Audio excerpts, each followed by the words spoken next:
Hi, I'm Ken Lister I'm the Managing Director of Redline MOT and Service in Norwich.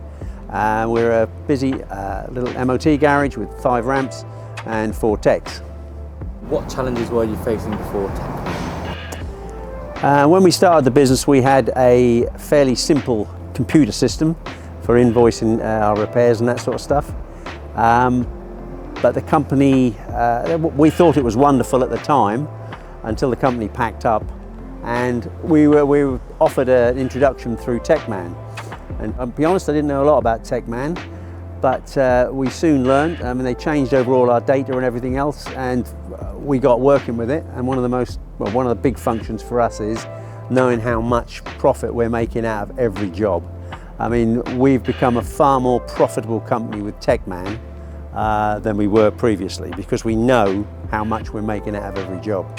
How easy was it to get started with TechMan, the onboarding process, etc., stuff like that?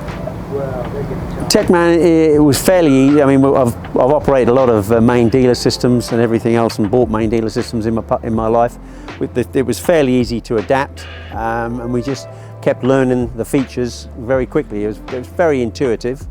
Great support from TechMan then and now.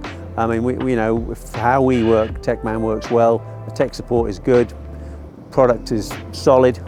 What more can I say? I mean, it works well for us, and we're very pleased with it, and we wouldn't consider going anywhere else. What would you say to other garages thinking about moving over to TechMan? Would you recommend any of the garages to TechMan? Yeah, I would recommend TechMan. I think you need to evaluate how they work now, and obviously what they expect out of it.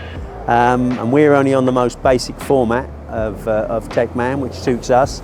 But looking through the range of options available from TechMan, you can run a really serious business with this, with all the latest screens and tech and everything else. All the photographs that you want of the jobs and everything else. It has endless possibilities, I would say.